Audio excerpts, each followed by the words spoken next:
Electromagnetic spectrum एक ऐसा विषय है जो विज्ञान की दुनिया में बहुत महत्वपूर्ण है।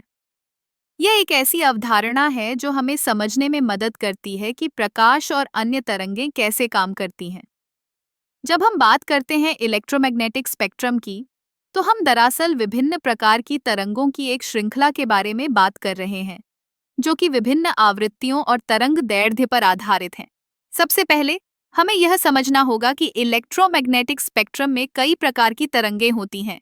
इनमें रेडियो तरंगें, माइक्रोवेव, इंफ्रारेड, दृश्य प्रकाश, अल्ट्रावायलेट, एक्स रे और गामा किरणें शामिल हैं। ये सभी तरंगें एक दूसरे से भिन्न होती हैं, लेकिन सभी का मूल सिद्धांत एक ही है। ये सभी तरंगें विद्युत और चुंबकीय क्षेत्रों के संयोजन से उत्पन्न होती हैं। रेडियो तरंगें सबसे लंबी तरंगें होती हैं और इनका उपयोग हम संचार के लिए करते हैं। जब हम रेडियो सुनते हैं या टीवी देखते हैं, तो हम इन तरंगों का उपयोग कर रहे होते हैं। इसके बाद आती है माइक्रोवेव, जो कि खाना गर्म करने के लिए हमारे माइक्रोवेव ओवन में उपयोग होती है। इंफ्रारेड तरंगें हमें गर्मी का अनुभव कराती हैं। जब हम धूप में बैठते हैं, तो हमें जो गर्माहट महसूस होती है, वह इंफ्रारेड तरंगों के कारण होती है। इसके बाद आता है दृश्य प्रकाश, जो कि हमारी आंखों के लिए सबसे महत्वपूर्ण है। यह वह तरंगें हैं जो हमें रंगों को देखने की अनुमति देती हैं। फिर हम अल्ट्रावायलेट तरंगों की ओर बढ़ते हैं।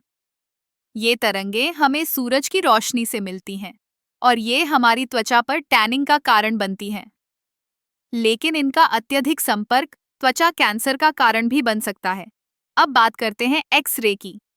ये तरंगें हमारे शरीर के अंदर की तस्वीरें लेने में मदद करती हैं। जब हम डॉक्टर के पास जाते हैं और एक्सरे करवाते हैं, तो ये तरंगें हमारी हड्डियों की संरचना को स्पष्ट रूप से दिखाती हैं। अंत में गामा किरणें हैं, जो सबसे उच्च ऊर्जा वाली तरंगें होती हैं। ये आमतौर पर परमाणु विघटन के दौरान उत्पन्न होती हैं और इनका उपयोग कैंसर के इलाज में भी किया जाता है। इस तरह इलेक्ट्रोमैग्नेटिक स्पेक्ट्रम एक अद्भुत और विविधता से भरा हुआ क्षेत्र है। यह न केवल विज्ञान के लिए महत्वपूर्ण है, बल्कि हमारे दैनिक जीवन में भी इसका गहरा प्रभाव है।